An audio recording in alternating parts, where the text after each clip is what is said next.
Sarah, a 28-year-old graphic designer, was scrolling through social media during her lunch break when she received a friend request that would challenge her understanding of online relationships and teach her valuable lessons about catfish scams.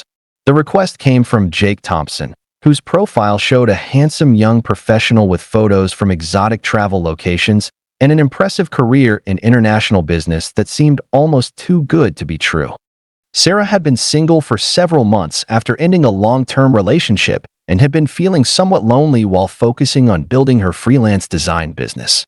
She had been hesitant about traditional dating apps but enjoyed connecting with new people through social media platforms where she could learn about their interests and personalities before considering romantic relationships.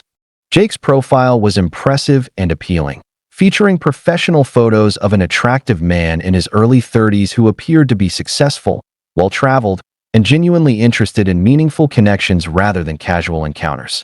His post showed visits to beautiful locations around the world, thoughtful commentary about current events, and apparent involvement in charitable causes that aligned with Sarah's own values and interests. When Jake sent Sarah a friend request along with a polite message expressing interest in her artwork and asking about her design projects, she was flattered by his apparent sophistication and genuine appreciation for her creative work. His initial messages were respectful, intelligent, and focused on getting to know her as a person rather than making inappropriate advances or asking personal questions that made her uncomfortable. "Hi Sarah, I came across your profile through a mutual friend and was really impressed by your graphic design portfolio," Jake wrote in his first message. "Your work has such a unique style and creative vision. I'd love to learn more about your artistic process and the projects you're currently working on.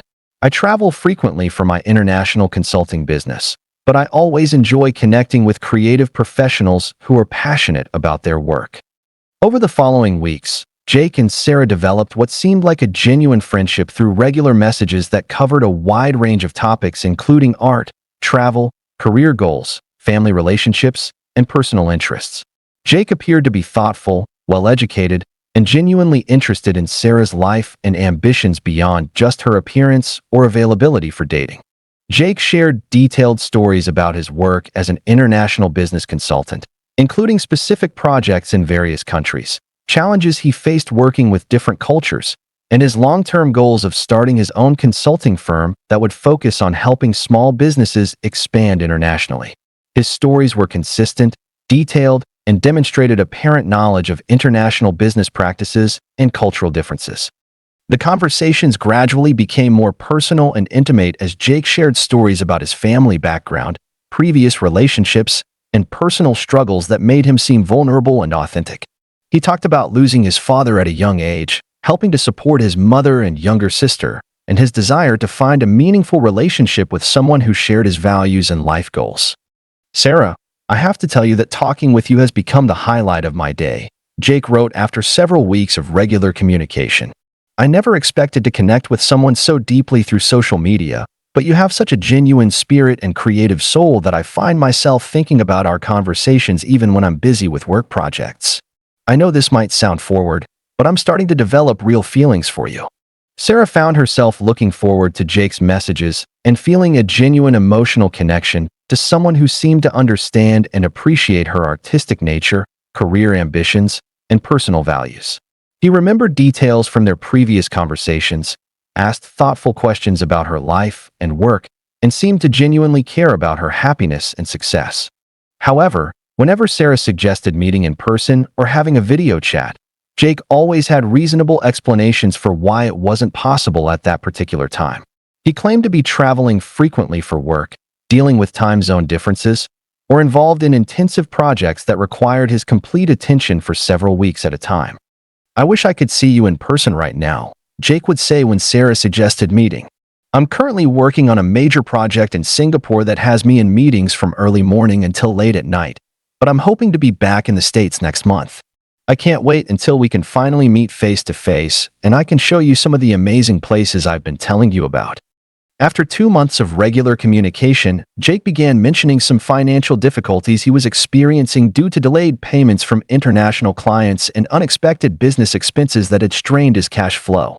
He never directly asked Sarah for money, but he painted a picture of temporary financial stress that was preventing him from returning home as planned. I'm really frustrated with this situation, Jake explained during one of their conversations. One of my biggest clients in Asia is delaying payment on a major project, and I've had to use my personal funds to cover business expenses here. I'm confident everything will be resolved soon, but it's stress that I don't need while I'm trying to focus on work and looking forward to seeing you. Sarah felt sympathy for Jake's apparent financial difficulties and wanted to help someone she had grown to care about.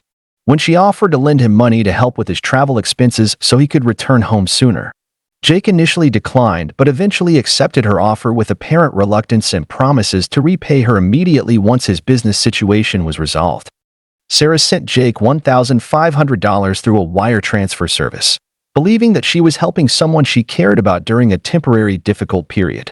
Jake was extremely grateful and promised that he would repay the money within 2 weeks when his client payments were processed and his financial situation stabilized. However, after Sarah sent the money, Jake's communication pattern began to change. His messages became less frequent and more focused on additional financial problems that were supposedly preventing him from returning home or repaying the money he had borrowed. He claimed that unexpected medical expenses, legal issues with his business, and additional client payment delays were creating ongoing financial emergencies. When Sarah became suspicious and began asking more detailed questions about Jake's situation and requesting proof of his identity and circumstances, his responses became evasive and inconsistent. She decided to do some research and discovered that the photos Jake had been using were actually stolen from a male model's social media accounts, and that none of the business information he had provided could be verified through online searches.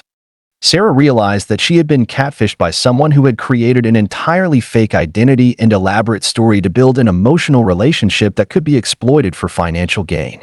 The person she had been communicating with was not the successful businessman he claimed to be, and all of their intimate conversations had been part of an elaborate deception designed to earn her trust and affection.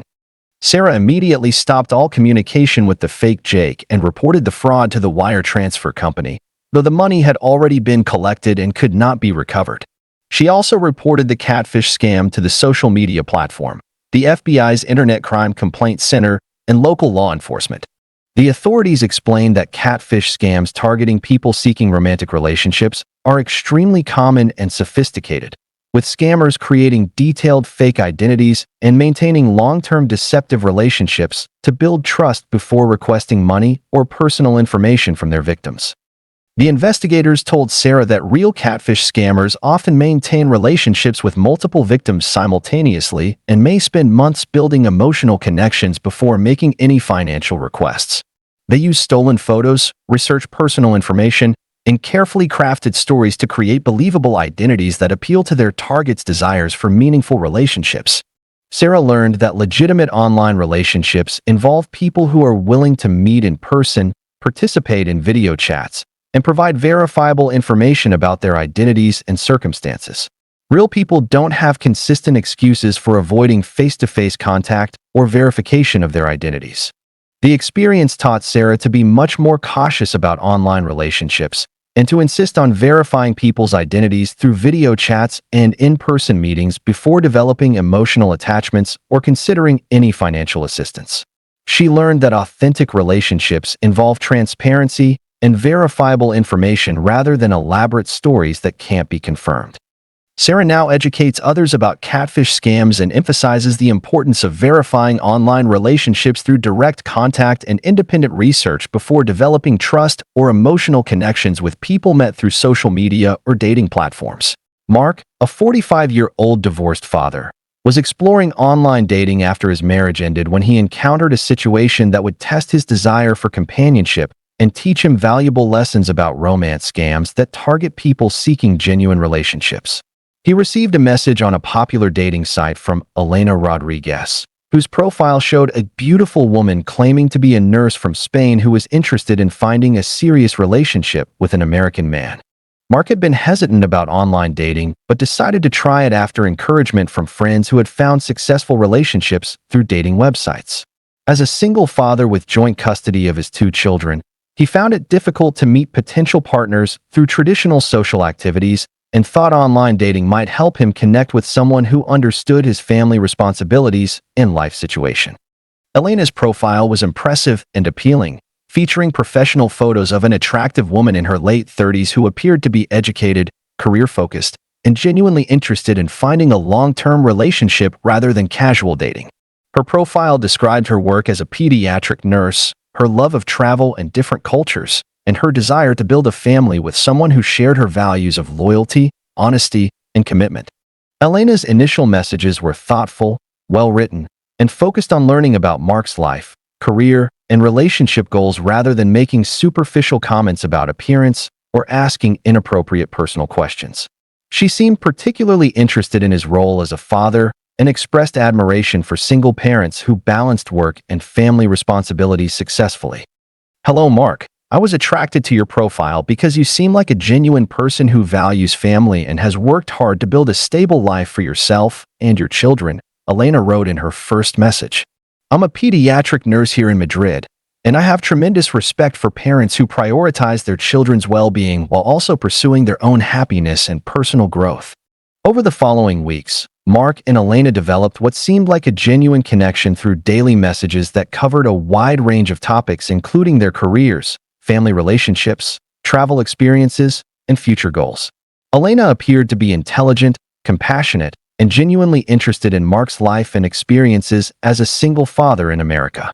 Elena shared detailed stories about her work at a children's hospital in Madrid, including specific cases she had worked on, challenges facing the healthcare system in Spain, and her personal satisfaction from helping sick children and supporting their families during difficult times. Her stories were consistent, emotionally compelling, and demonstrated apparent knowledge of medical terminology and pediatric nursing practices. The conversations gradually became more personal and romantic as Elena shared stories about her family background, previous relationships, and her dreams of finding true love with someone who would appreciate her dedication to her career and desire to build a loving family together. She talked about growing up in a close-knit family, her parents' successful marriage, and her belief that genuine love could transcend cultural and geographical differences. Mark, I never expected to find someone like you through online dating, Elena wrote after several weeks of regular communication. You have such a kind heart and strong character, and I find myself falling in love with your dedication to your children and your genuine approach to life. I know the distance between us is challenging, but I believe that real love can overcome any obstacle. Mark found himself developing genuine feelings for Elena and looked forward to their daily conversations that seemed to provide emotional support and companionship during a difficult period of adjustment to single life. Elena remembered details from their previous conversations, asked thoughtful questions about his children and work, and seemed to genuinely care about his happiness and success. However, whenever Mark suggested meeting in person or having a video chat, Elena always had reasonable explanations for why it wasn't possible at that particular time. She claimed to be working intensive shifts at the hospital, dealing with a family emergency involving her elderly mother, or involved in a training program that required her complete attention for several weeks. I want nothing more than to see your face and hear your voice, Elena would say when Mark suggested video chatting. But I'm currently working double shifts because several nurses at our hospital are out sick, and when I get home I'm so exhausted that I don't feel I would be good company for you. I want our first video chat to be special, when I can give you my complete attention and look my best for you. After 2 months of regular communication, Elena began mentioning some financial difficulties she was experiencing due to her mother's medical expenses and reduced income from missing work to provide family caregiving. She never directly asked Mark for money, but she painted a picture of financial stress that was affecting her ability to visit the United States, as they had been discussing. I'm really struggling with this situation, Elena explained during one of their conversations. My mother needs expensive medical treatment that isn't fully covered by our healthcare system, and I've had to take unpaid leave from work to care for her. I've been saving money to visit you in America, but now I need to use those savings for my mother's medical bills. I feel terrible that this is affecting our plans to meet. Mark felt deep sympathy for Elena's apparent family crisis and wanted to help someone he had grown to love during their months of communication. When he offered to help with her mother's medical expenses so that Elena could still visit him as planned, she initially declined but eventually accepted his offer with apparent reluctance and deep gratitude. Mark sent Elena $2,500 through an international money transfer service, believing that he was helping the woman he loved during a family emergency. Elena was extremely emotional and grateful, promising that she would repay the money and visit him as soon as her mother's health situation stabilized. However, after Mark sent the money, Elena's communication pattern began to change. Her messages became less frequent and more focused on additional family emergencies and financial problems that were supposedly preventing her from visiting the United States or repaying the money she had borrowed. She claimed that unexpected complications with her mother's treatment, legal issues with insurance coverage, and additional family medical expenses were creating ongoing financial crises. When Mark became suspicious and began asking more detailed questions about Elena's situation and requesting proof of her identity and circumstances, her responses became evasive and inconsistent. She claimed that her phone was broken, her internet access was limited, and family stress was making it difficult for her to communicate regularly. Mark decided to investigate further and discovered that the photos Elena had been using were actually stolen from a Spanish model's social media accounts, and that none of the hospital or personal information she had provided could be verified through online searches. He also learned that the location data from her messages was inconsistent with someone actually living in Spain. Mark realized that he had been scammed by someone who had created an entirely fake identity and elaborate story to build a romantic relationship that could be exploited for financial gain. The person he had been communicating with was not the Spanish nurse he claimed to be, and all of their intimate conversations had been part of an elaborate deception. Mark immediately stopped all communication with the fake Elena and reported the fraud to the money transfer company, though the money had already been collected and could not be recovered. He also reported the romance scam to the dating website, the Federal Trade Commission, and local law enforcement. The authorities explained that romance scams targeting people seeking relationships are extremely common and sophisticated, with scammers creating detailed fake identities and maintaining long-term deceptive relationships to build emotional connections before requesting money from their victims. The investigators told Mark that romance scammers often claim to be from other countries to explain why they can't meet in person and frequently use stories about family emergencies, medical expenses, or travel difficulties to justify requests for financial assistance. They target people who are emotionally vulnerable due to divorce, loss, or loneliness. Mark learned that legitimate online relationships involve people who are willing to meet in person within a reasonable time frame, participate in video chats to verify their identities, and provide information about themselves that can be independently verified through social media, professional networks, or mutual acquaintances. The experience taught Mark to be much more cautious about online relationships and to insist on verifying people's identities through video chats and in-person meetings before developing emotional attachments or considering any financial assistance.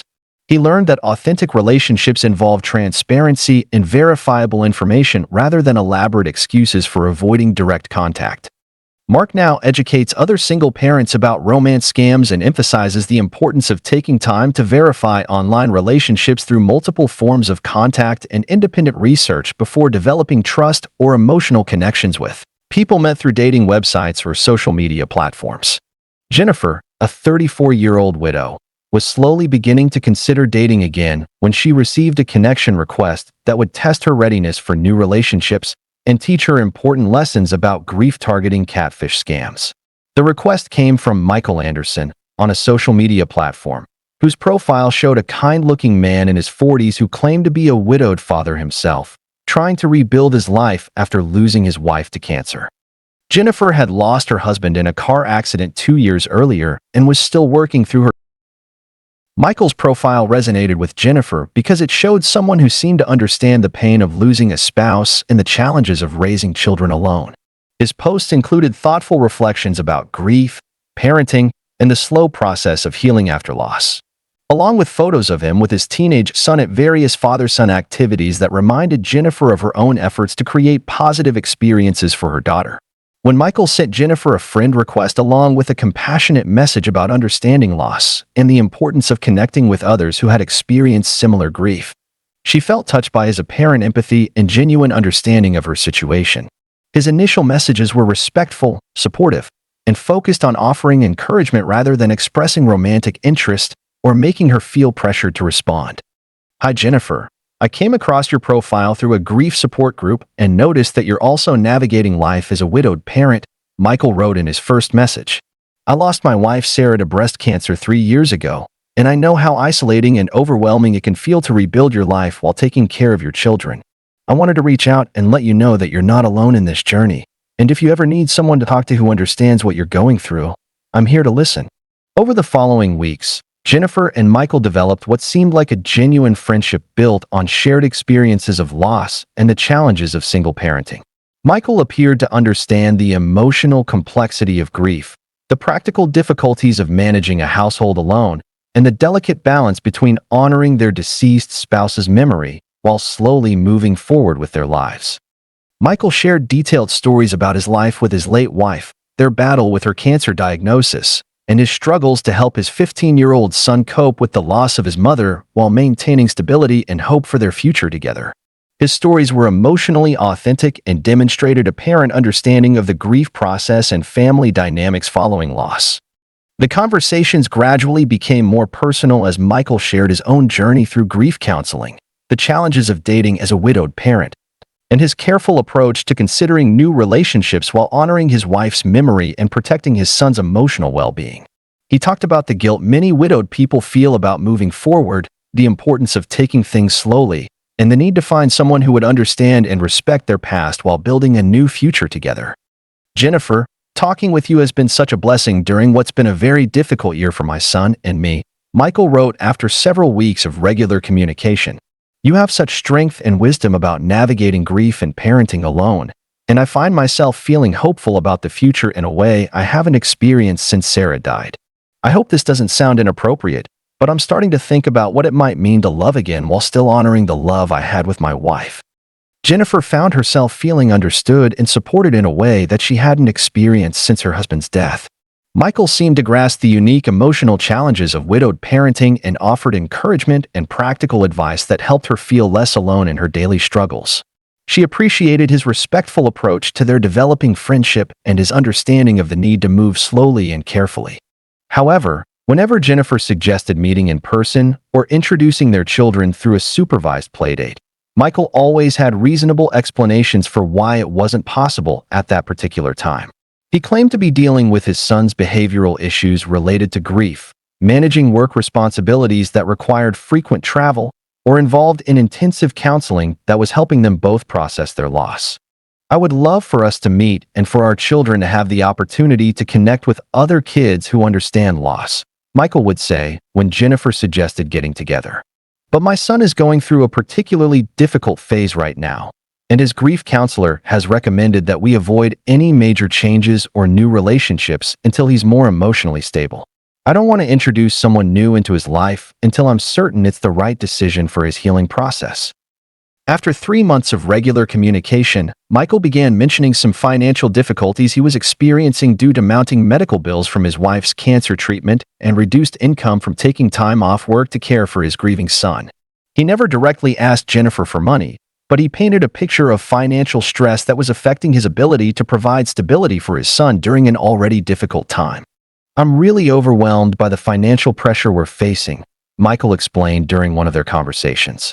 "Sarah's medical bills were much higher than I expected, and my insurance didn't cover many of the experimental treatments we tried. I've been working with a financial advisor to manage the debt, but it's affecting our daily life and my son's opportunities for activities that might help him process his grief." Jennifer felt deep compassion for Michael's apparent financial struggles and wanted to help someone she had grown to care about who seemed to be dealing with the same challenges she faced as a widowed parent.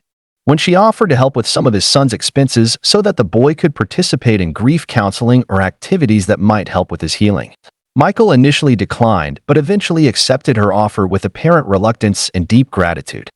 Jennifer sent Michael $1,800 through a money transfer service, believing that she was helping another grieving family during a difficult financial period. Michael was extremely grateful and emotional, promising that he would repay the money when his financial situation improved and expressing how much her support meant to him and his son. However, after Jennifer sent the money, Michael's communication pattern began to change. His messages became less frequent and more focused on additional financial emergencies and family crises that were supposedly preventing him from meeting her or repaying the money she had provided. He claimed that unexpected legal issues with medical debt, problems with his ex-wife's family, and additional expenses related to his son's therapy were creating ongoing financial difficulties. When Jennifer became suspicious and began asking more detailed questions about Michael's situation and requesting to speak with him directly by phone or video chat, his responses became evasive and inconsistent. He claimed that emotional stress was making it difficult for him to talk, that his phone service was unreliable, and that his grief counselor had advised him to limit his communication while working through some personal issues. Jennifer decided to investigate further and discovered that the photos Michael had been using were actually stolen from a widowed father's blog about grief and parenting, and that none of the personal information he had provided could be verified through online searches or social media cross-references. Jennifer realized that she had been targeted by someone who had specifically exploited her grief and vulnerability as a widow to create a fake relationship designed for financial gain. The person she had been communicating with was not a grieving widower, but a scammer who had researched her situation and crafted an identity that would appeal to her specific emotional needs and experiences. Jennifer immediately stopped all communication with the fake Michael and reported the fraud to the money transfer company, though the money had already been collected and could not be recovered. She also reported the Catfish scam to the social media platform, the FBI's Internet Crime Complaint Center, and local law enforcement. The authorities explained that grief-targeting scams are particularly harmful because they exploit people during vulnerable periods of emotional healing and often target individuals who are dealing with loss, major life transitions, or other circumstances that make them more susceptible to emotional manipulation. The investigators told Jennifer that scammers often research their targets through social media, obituaries, and support groups to gather information about their personal circumstances and craft fake identities that appeal to their specific emotional needs and vulnerabilities. Jennifer learned that legitimate relationships, even those formed through grief support or shared experiences of loss, involve people who are willing to meet in person, verify their identities through direct communication, and provide information about themselves that can be independently confirmed through multiple sources. The experience taught Jennifer to be more cautious about online relationships, especially those that seemed to perfectly match her emotional needs or circumstances. She learned that authentic connections involve transparency, verifiable information, and willingness to meet in person rather than elaborate excuses for avoiding direct contact. Jennifer now participates in verified grief support groups and educates other widowed parents about scams that target people dealing with loss. She continues to work on her healing journey, but now approaches online relationships with greater caution and always verifies people's identities before developing emotional connections or offering financial assistance. David, a 52-year-old recently divorced man, was adjusting to life after a long marriage when he encountered a situation that would test his desire for companionship and teach him valuable lessons about catfish scams targeting middle-aged men seeking new relationships. He received a message on a dating app from Sophia Williams, whose profile showed an elegant woman in her 40s claiming to be a successful art gallery owner who was interested in finding a mature, stable partner for a serious relationship. David had been married for 22 years before his divorce was finalized 6 months earlier, and he was still adjusting to single life while trying to rebuild his confidence and social skills. He had been hesitant about online dating, but decided to try it after his adult children encouraged him to meet new people and pursue happiness after the difficult end of his marriage. Sophia's profile was sophisticated and appealing, featuring professional photos of an attractive woman who appeared to be cultured, financially independent, and genuinely interested in finding a meaningful relationship with someone who shared her appreciation for art, travel, and intellectual conversation. Her profile described her work as an art gallery owner, her passion for supporting emerging artists, and her desire to find a partner who understood the value of creativity and cultural enrichment. Sophia's initial messages were intelligent, well-written, and focused on learning about David's interests, career, and life experiences rather than making superficial comments about appearance or expressing premature romantic interest. She seemed particularly interested in his work as an architect and expressed admiration for creative professionals who combined artistic vision with practical skills. Hello, David. I was drawn to your profile because you seem like someone who appreciates both beauty and functionality in design, Sophia wrote in her first message. As someone who works with artists every day, I have tremendous respect for architects who create spaces that are both aesthetically pleasing and serve important purposes in people's lives. I'd love to learn more about your approach to architectural design and the projects you're most proud of. Over the following weeks, David and Sophia developed what seemed like a genuine intellectual and emotional connection through daily messages that covered a wide range of topics including art, architecture, travel, literature, and personal philosophy. Sophia appeared to be well-educated, culturally sophisticated, and genuinely interested in David's thoughts and experiences. Sophia shared detailed stories about her work running an art gallery in New York, including specific artists she represented, challenges facing the contemporary art market, and her personal mission to support artists who were creating innovative work that challenged conventional thinking. Her stories were consistent, knowledgeable, and demonstrated apparent expertise in art history and gallery management. The conversations gradually became more personal and romantic as Sophia shared stories about her previous marriage to a businessman who hadn't understood her artistic passion, her decision to focus on her career rather than having children, and her desire to find a partner who would appreciate her independence while sharing her love of culture and intellectual pursuits. David, I have to tell you that our conversations have become incredibly important to me, Sophia wrote after several weeks of regular communication. I haven't connected with someone intellectually and emotionally like this in years. You have such a thoughtful approach to life and work, and I find myself imagining what it would be like to share experiences like visiting museums, attending cultural events, and traveling to beautiful places together. David found himself developing genuine feelings for Sophia and looked forward to their daily conversations that seemed to provide intellectual stimulation and emotional support during his adjustment to post-divorce life. Sophia remembered details from their previous conversations, asked thoughtful questions about his work and interests, and seemed to genuinely appreciate his perspectives and experiences. However, whenever David suggested meeting in person or having a video chat, Sophia always had reasonable explanations for why it wasn't possible at that particular time. She claimed to be traveling frequently for gallery business, managing a major art exhibition that required her complete attention, or dealing with family responsibilities that were taking up all of her available time. I'm so frustrated that we can't meet yet, Sophia would say when David suggested getting together. I'm currently organizing a major exhibition featuring emerging European artists, and it requires me to travel between galleries and artist studios almost constantly. I can't wait until this project is finished so we can finally meet in person and I can show you some of the incredible artwork I've been privileged to work with. After 2 months of regular communication, Sophia began mentioning some financial difficulties she was experiencing due to cash flow problems with her gallery business and unexpected expenses related to shipping artwork from international artists. She never directly asked David for money, but she painted a picture of temporary financial stress that was affecting her ability to complete important projects. I'm really frustrated with this situation, Sophia explained during one of their conversations. I have several international artists who are depending on me to cover shipping and insurance costs for their artwork, but some of my major clients are delaying payments on recent purchases.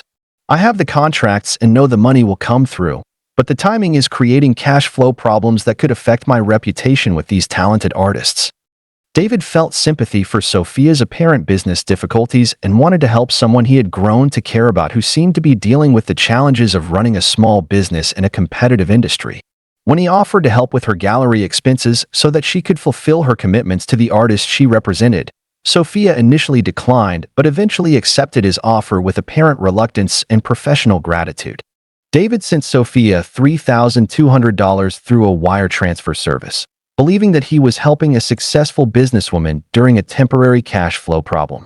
Sophia was extremely appreciative and professional, promising that she would repay the money within 2 weeks when her client payments were processed, and providing details about the art exhibition that his assistants would help make possible. However, after David sent the money, Sophia's communication pattern began to change. Her messages became less frequent and more focused on additional business problems and financial emergencies that were supposedly preventing her from meeting him or repaying the money she had borrowed. She claimed that unexpected legal issues with international art shipments, problems with gallery insurance, and additional expenses related to artist contracts were creating ongoing financial difficulties. When David became suspicious and began asking more detailed questions about Sophia's situation and requesting proof of her gallery and business credentials, her responses became evasive and inconsistent. She claimed that business stress was affecting her health, that legal issues were preventing her from discussing details, and that professional confidentiality requirements limited what she could share about her gallery operations. David decided to investigate further and discovered that the photos Sophia had been using were actually stolen from a European art dealer's website, and that none of the gallery or business information she had provided could be verified through online searches, business directories, or art industry databases. David realized that he had been scammed by someone who had created an entirely fake identity and elaborate business story to build a relationship that could be exploited for financial gain. The person he had been communicating with was not a successful gallery owner, but a scammer who had researched his interests and crafted an identity that would appeal to his appreciation for culture and intellectual pursuits. David immediately stopped all communication with the fake Sophia and reported the fraud to the wire transfer company, though the money had already been collected and could not be recovered. He also reported the Catfish scam to the dating app, the Federal Trade Commission, and local law enforcement.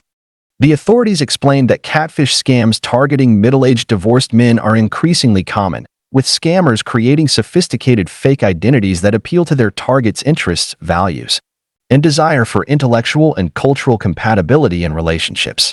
The investigators told David that romance scammers often research their targets' professional backgrounds and personal interests to create fake identities that seem perfectly compatible, and they frequently claim to be involved in prestigious or creative professions that appeal to educated, successful targets. David learned that legitimate online relationships involve people who are willing to meet in person within a reasonable time frame, provide verifiable information about their careers and businesses, and participate in video chats or phone calls to verify their identities and circumstances. The experience taught David to be much more cautious about online relationships and to insist on verifying people's identities and professional claims through multiple sources before developing emotional attachments or considering any financial assistance. He learned that authentic relationships involve transparency and verifiable information rather than elaborate excuses for avoiding direct contact. David now educates other divorced men about romance scams and emphasizes the importance of taking time to verify online relationships through video chats, in-person meetings, and independent research before developing trust or emotional connections with people met through dating apps or social media platforms. Lisa, a 41-year-old single professional, was using social media to stay connected with friends when she received a message that would challenge her understanding of online friendships and teach her important lessons about catfish scams that target successful women. The message came from Alex Morgan, whose profile showed a charismatic entrepreneur claiming to run a successful tech startup and expressing interest in connecting with like-minded professionals who understood the challenges of building a business. Lisa had built a successful marketing consulting business over the past decade and was active on social media platforms where she shared insights about digital marketing, connected with other entrepreneurs, and participated in professional networking groups. She enjoyed connecting with other business owners who understood the unique challenges of running a company and was always interested in learning from other successful professionals. Alex's profile was impressive and professionally appealing, featuring photos of an attractive man in his late 30s who appeared to be successful, well-educated, and genuinely passionate about technology and entrepreneurship. His posts included thoughtful commentary about startup culture, innovative business strategies, and the importance of networking and collaboration in building successful companies. When Alex sent Lisa a message expressing admiration for her marketing expertise and asking for advice about promoting his tech startup, she was flattered by his apparent respect for her professional accomplishments and his genuine interest in learning from her experience and knowledge. "Hi Lisa, I came across your profile through a digital marketing group and was really impressed by your insights about brand development and social media strategy," Alex wrote in his first message. "I'm currently launching a fintech startup that helps small businesses manage their finances more effectively, and I'd love to get your perspective on how to reach our target market and build brand awareness in a competitive industry." Over the following weeks, Lisa and Alex developed what seemed like a genuine professional friendship through regular messages that covered business strategy, industry trends, marketing techniques, and entrepreneurship challenges. Alex appeared to be knowledgeable about technology, genuinely passionate about his business idea, and respectful of Lisa's expertise and time. Alex shared detailed stories about his startup journey, including specific technical challenges he was facing, the process of securing funding from investors, and his vision for creating a product that would help small business owners manage their finances more effectively and grow their companies. His stories were consistent, technically detailed, and demonstrated apparent knowledge of both technology and business development. The conversations gradually became more personal as Alex shared stories about his background in software development, his decision to leave a corporate job to start his own company, and his personal philosophy about taking calculated risks to achieve meaningful success and make a positive impact on other entrepreneurs. Lisa, I have to tell you that our conversations have become incredibly valuable to me both professionally and personally, Alex wrote after several weeks of regular communication. Your insights about marketing strategy have been incredibly helpful for my business, but beyond that, I really appreciate having someone to talk to who understands the challenges and rewards of building something from nothing. It's rare to find someone who combines professional expertise with such genuine enthusiasm for helping others succeed. Lisa found herself looking forward to Alex's messages and feeling energized by conversations with someone who seemed to share her passion for entrepreneurship and business development. Alex asked thoughtful questions about her consulting work, remembered details from their previous conversations about her clients and projects, and seemed to genuinely value her professional opinions and advice. However, whenever Lisa suggested meeting in person to discuss potential collaboration opportunities or having a video call to discuss his marketing strategy in more detail, Alex always had reasonable explanations for why it wasn't possible at that particular time.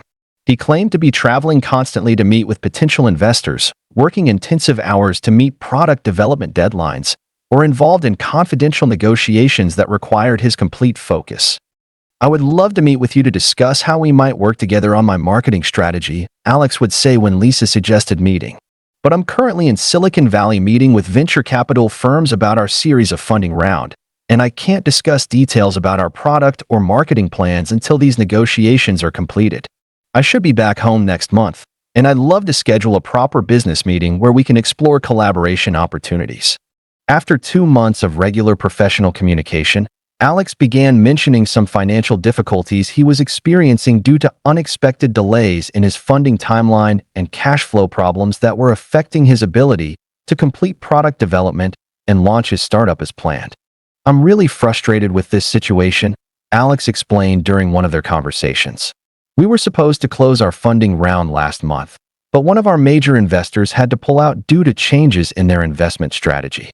We have other investors who are still committed, but the process is taking longer than expected, and I'm having to use my personal savings to keep the development team working while we finalize the new agreements. Alex never directly asked Lisa for money, but he painted a picture of a promising business opportunity that was being delayed by temporary funding issues that could potentially derail years of hard work and development. He mentioned that a short-term bridge loan could keep his team working while the funding situation was resolved, but that traditional lenders didn't understand the tech startup industry well enough to provide appropriate financing. Lisa felt sympathy for Alex's apparent business challenges and was impressed by his apparent dedication to his startup and his team. When she offered to provide a short-term business loan to help bridge his funding gap, Alex initially declined, but eventually accepted her offer with apparent reluctance and professional gratitude. Lisa sent Alex $4,500 through a business wire transfer, believing that she was making a smart investment in a promising startup while helping a fellow entrepreneur during a temporary difficult period. Alex was extremely professional and grateful, providing detailed documentation about the loan terms and promising to repay the money with interest once his funding round was completed. However, after Lisa sent the money, Alex's communication pattern began to change dramatically. His messages became less frequent and more focused on additional business crises and funding problems that were supposedly preventing him from repaying the loan or moving forward with his startup launch. He claimed that unexpected legal issues with his former business partner, problems with intellectual property rights, and additional investor demands were creating ongoing business complications. When Lisa became suspicious and began asking more detailed questions about Alex's startup and requesting proof of his business registration, investor agreements, and product development progress, his responses became evasive and inconsistent. She began to doubt whether his business actually existed and started researching his claims independently. Lisa decided to investigate further and discovered that the photos Alex had been using were actually stolen from a legitimate tech entrepreneur's LinkedIn profile, and that none of the business information, company registration, or investor details he had provided could be verified through business databases, startup directories, or professional networks. She also discovered that the technical details Alex had shared about his supposed fintech product were actually copied from existing companies' marketing materials and product descriptions, and that his apparent knowledge of the tech industry came from publicly available articles and blog posts rather than genuine experience.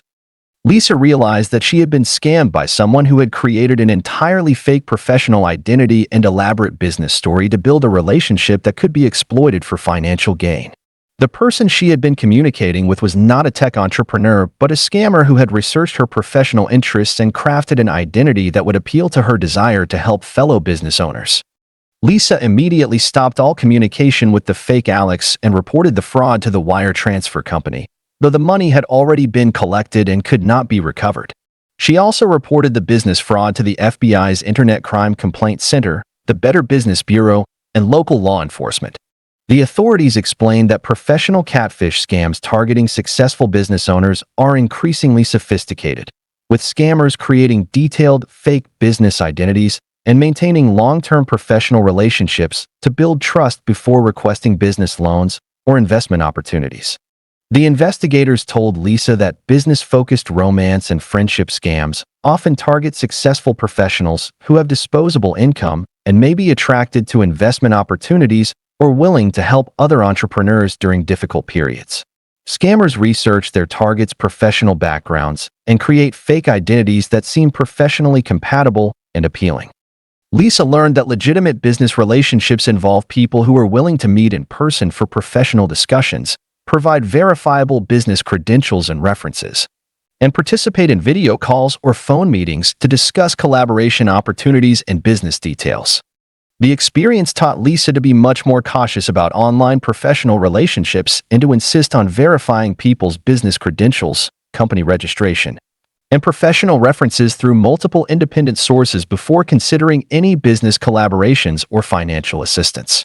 Lisa now educates other business owners about professional catfish scams and emphasizes.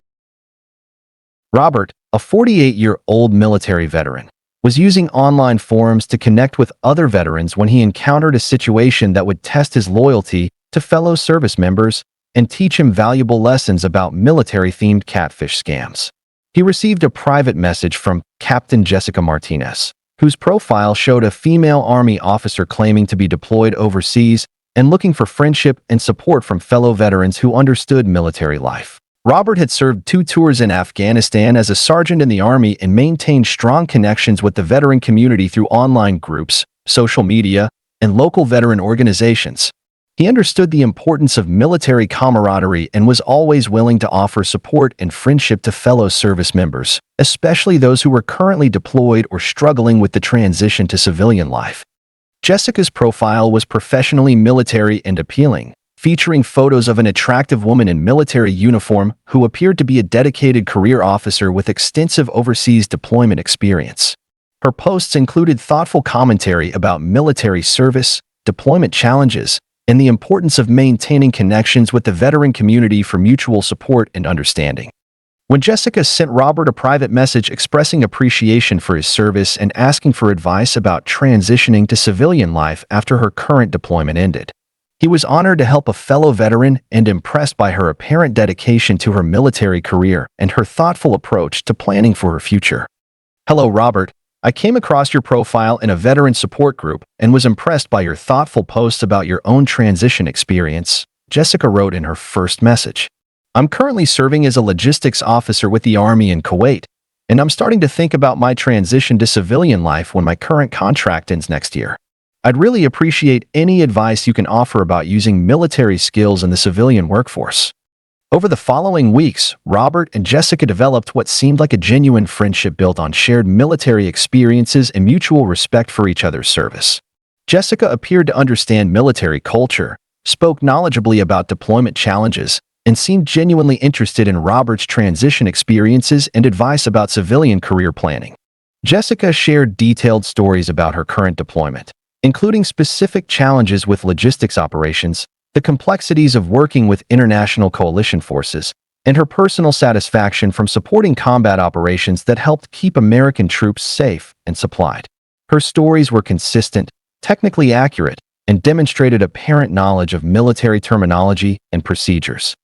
The conversations gradually became more personal as Jessica shared stories about her military career, her decision to join the Army after college, and her dedication to serving her country while also planning for a successful civilian career after completing her military service. She talked about missing home, the challenges of long deployments, and her appreciation for connecting with veterans who understood the unique aspects of military life.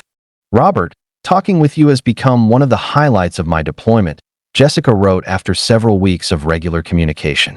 "It's so valuable to have someone to talk to who understands military culture and can offer practical advice about civilian transition. You have such wisdom about balancing military values with civilian career success, and I find myself looking forward to our conversations as a source of encouragement during some difficult days over here." Robert found himself developing genuine respect and affection for Jessica and felt honored to provide support and mentorship to a fellow veteran who was facing the same transition challenges he had successfully navigated. Jessica remembered details from their previous conversations, asked thoughtful questions about his civilian career, and seemed to genuinely value his advice and friendship. However, whenever Robert suggested connecting through video chat or arranging to meet when Jessica returned from deployment, she always had reasonable military explanations for why it wasn't possible at that particular time. She claimed to be restricted by operational security requirements, working in areas with limited internet access, or involved in classified operations that limited her communication capabilities. "I would love to video chat with you, but our current operational tempo and security restrictions make it really difficult to have reliable video communication," Jessica would say when Robert suggested a video call. "We're operating in a forward area where internet access is limited, and we have strict OPSEC requirements about video communication. I'm hoping that when we rotate back to our main base next month, I'll have better communication capabilities." After 2 months of regular communication, Jessica began mentioning some financial difficulties she was experiencing due to family emergencies back home and limited access to her military pay while deployed in a remote location. She never directly asked Robert for money, but she painted a picture of financial stress that was affecting her ability to help her family during a crisis. "I'm really struggling with this situation," Jessica explained during one of their conversations. "My mother had a medical emergency last week and needs expensive treatment that isn't fully covered by her insurance. I want to help her, but our pay system is having technical problems and I can't access my full military pay while we're in this forward deployment location. I feel terrible that I can't help my family when they need me most." Robert felt deep sympathy for Jessica's apparent family crisis and wanted to help a fellow veteran who seemed to be in a difficult situation while serving her country overseas. When he offered to help with her mother's medical expenses until she could access her military pay, Jessica initially declined but eventually accepted his offer with apparent reluctance and deep gratitude. Robert sent Jessica $2,800 through an international money transfer service, believing that he was helping a fellow veteran during a family emergency while she was deployed overseas. Jessica was extremely grateful and emotional, promising that she would repay the money as soon as her pay situation was resolved and expressing how much his support meant to her and her family. However, after Robert sent the money, Jessica's communication pattern began to change. Her messages became less frequent and more focused on additional family emergencies and military complications that were supposedly preventing her from repaying the money or maintaining regular communication. She claimed that unexpected extensions to her deployment, family legal issues, and problems with military banking systems were creating ongoing difficulties. When Robert became suspicious and began asking more detailed questions about Jessica's military unit, deployment location, and family situation, her responses became evasive and inconsistent. She claimed that operational security prevented her from sharing specific details about her unit or location, and that family stress was making it difficult for her to communicate regularly. Robert decided to investigate further and contacted some of his military contacts to inquire about Jessica's unit and deployment. He discovered that none of the military information she had provided could be verified through official channels, and that the deployment details she had shared were inconsistent with current military operations in the region she claimed to be serving in. Robert also discovered that the photos Jessica had been using were actually stolen from a real female Army officer's social media accounts.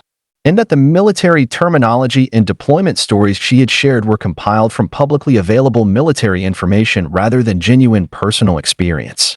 Robert realized that he had been scammed by someone who had specifically targeted veterans and exploited military camaraderie and loyalty to create a fake relationship designed for financial gain. The person he had been communicating with was not a deployed soldier, but a scammer who had researched military culture and terminology to create a believable military identity. Robert immediately stopped all communication with the fake Jessica and reported the fraud to the money transfer company, though the money had already been collected and could not be recovered. He also reported the military impersonation scam to the FBI's Internet Crime Complaint Center, Military Criminal Investigation Services, and local law enforcement. The authorities explained that military-themed romance and friendship scams are particularly harmful because they exploit veterans' loyalty to fellow service members and may target people who have strong emotional connections to military service and values. The investigators told Robert that scammers often research military culture, terminology, and current operations to create convincing fake military identities. And they specifically target veterans who may be emotionally invested in helping fellow service members and their families. Robert learned that legitimate deployed military personnel have official communication channels and support systems that don't require financial assistance from civilian veterans, and that real military friendships involve people who can provide verifiable military credentials and unit information. The experience taught Robert to be more cautious about online military connections and to verify people's military service through official channels before developing trust or providing financial assistance. He learned that authentic military relationships involve transparency about unit assignments, deployment locations, and service records that can be independently verified. Robert now educates other veterans about military impersonation scams and emphasizes the importance of verifying people's military credentials and service records through official sources before developing relationships or offering assistance to people claiming to be active duty or deployed military personnel. Amanda, a 26-year-old college graduate, was exploring social media to build her professional network when she received a connection request that would test her career ambitions and teach her valuable lessons about professional catfish scams. The request came from David Chin, whose profile showed a successful young entrepreneur claiming to run a digital marketing agency and offering mentorship opportunities to recent graduates looking to build careers in marketing and business development. Amanda had graduated with a degree in marketing 6 months earlier and was working in an entry-level position while looking for opportunities to advance her career and learn from experienced professionals in her field. She was active on professional social media platforms where she shared insights about marketing trends, connected with industry professionals, and participated in networking groups for young marketers. David's profile was professionally impressive and inspirational, featuring photos of an attractive man in his early 30s who appeared to be successful, well-connected, and genuinely passionate about helping young professionals develop their careers. His posts included thoughtful advice about career development, entrepreneurship, and building successful marketing campaigns for various types of businesses. When David sent Amanda a connection request along with a message expressing admiration for her marketing insights and offering to provide career mentorship and guidance, she was excited by the opportunity to learn from someone who seemed to have achieved the kind of career success she aspired to reach.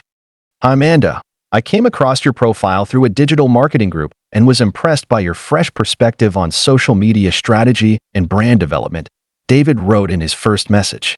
"I've been running my own digital marketing agency for 5 years now, and I'm always looking for opportunities to mentor talented young professionals who are passionate about the industry. I'd love to share some insights about building a successful marketing career and potentially discuss opportunities for professional collaboration." Over the following weeks, Amanda and David developed what seemed like a genuine professional mentorship relationship through regular messages that covered career strategy, industry trends, client management, and business development. David appeared to be knowledgeable about marketing, genuinely interested in Amanda's career goals, and willing to share valuable insights from his apparent business experience. David shared detailed stories about building his marketing agency, including specific client success stories, challenges he had faced as a young entrepreneur, and strategic decisions that had helped him grow his business and establish a reputation in the competitive digital marketing industry. His stories were consistent, professionally detailed, and demonstrated apparent expertise in marketing strategy and business management. The conversations gradually became more personal as David shared stories about his background, his decision to start his own business rather than working for a large corporation, and his personal philosophy about taking calculated risks to achieve meaningful career success and professional fulfillment. Amanda, I have to tell you that our conversations have reminded me why I love this industry so much, David wrote after several weeks of regular communication. Your enthusiasm and fresh ideas are exactly what the marketing industry needs, and I can see that you have the potential to achieve great success if you get the right opportunities and guidance.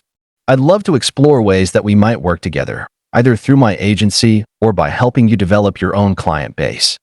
Amanda found herself feeling inspired and motivated by David's apparent success and his willingness to share career advice and professional insights. David remembered details from their previous conversations about her career goals, asked thoughtful questions about her current work experience, and seemed to genuinely believe in her potential for professional success. However, whenever Amanda suggested meeting in person to discuss potential collaboration opportunities or having a video call to tour his agency and meet his team, David always had reasonable business explanations for why it wasn't possible at that particular time.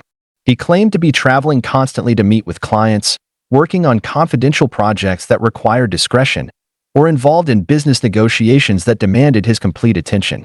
"I would love to have you visit our agency and meet the team," David would say when Amanda suggested meeting. "But we're currently working on a major rebranding project for a Fortune 500 client, and we have strict confidentiality agreements that limit who can visit our offices during this project. Once this campaign launches next month, I'd love to give you a tour and introduce you to some of our senior team members." After 2 months of regular professional communication, David began mentioning an exciting business opportunity that could help Amanda fast-track her career by starting her own marketing consulting practice with his guidance and support. He offered to provide training, client referrals, and business development assistance that would help her earn substantial income while building professional experience. "Amanda, I've been thinking about this for weeks, and I believe you're ready for a major career opportunity," David explained during one of their conversations. "I have several clients who need additional marketing support, and I think you could handle their projects successfully with proper training and guidance. I'm willing to refer these clients to you and provide comprehensive training and advanced marketing strategies that typically cost thousands of dollars at professional development programs." David offered to provide Amanda with an intensive training program, client management software, and direct access to his client network in exchange for a one-time training and certification fee that would cover the cost of materials, software licenses, and his personal coaching time. "This is an investment in your career that will pay for itself within the first month," David explained with apparent confidence in Amanda's potential. "The training fee is $2,200, but the clients I'll refer to you typically pay $3,000 to $5,000 per month for marketing services. You'll easily earn back your investment while building a portfolio of high-value clients and gaining experience that would normally take years to develop." Amanda was attracted to the opportunity to fast-track her career and start building her own client base with guidance from an experienced mentor. The potential income and career advancement seemed to justify the training investment, and David's apparent success and professional connections made the opportunity seem legitimate and valuable. Amanda paid the training fee using her credit card, believing that she was making a smart investment in her career development and professional future. David was very encouraging and supportive, promising that Amanda would receive comprehensive training materials and client referrals within 48 hours. However, the training materials that Amanda received were generic marketing guides and basic business templates that provided no value beyond information that was freely available online. The advanced strategies were outdated techniques copied from marketing blogs, and the promised client referrals never materialized. When Amanda tried to contact David to request the promised training and client referrals, she found that his phone numbers were disconnected and his social media profiles had been deleted. She realized that she had been scammed by someone who had created a fake professional identity to exploit young professionals' career ambitions. Amanda immediately contacted her credit card company to dispute the fraudulent charge and report the deceptive business practices. The credit card company was understanding and reversed the charge while investigating the fraudulent merchant and their misleading professional development claims. Amanda also reported the scam to her state's Consumer Protection Agency, the Federal Trade Commission, and the Better Business Bureau. The authorities explained that professional development scams targeting recent graduates and young professionals are increasingly common, with scammers exploiting career ambitions and the desire for mentorship and advancement opportunities. The consumer protection officials explained that legitimate professional development and mentorship opportunities don't require upfront fees, and that real business mentors and career coaches provide verifiable credentials, references, and transparent information about their businesses and track records. Amanda learned that authentic professional development involves working with established companies, verified professionals, and legitimate educational organizations that provide transparent information about their programs, costs, and outcomes. The experience taught Amanda to be much more cautious about professional opportunities that require upfront payments and to thoroughly verify people's business credentials and professional references before paying for training or mentorship programs. Amanda now educates other young professionals about career development scams and emphasizes the importance of researching mentors and professional development opportunities through official business channels and verified professional networks before making any financial commitments to career advancement programs. These stories demonstrate that catfish scams exploit our fundamental human desire for connection, understanding, and meaningful relationships by creating false identities that seem perfectly suited to our emotional needs and personal interests. Always insist on video chats and in-person meetings to verify identities. Research people's claims through independent sources, and remember that legitimate relationships involve transparency and verifiable information rather than elaborate excuses for avoiding direct contact. Trust your instincts when something seems too good to be true, and protect yourself by taking time to verify online relationships before developing emotional attachments or offering financial assistance to people you've never met in person.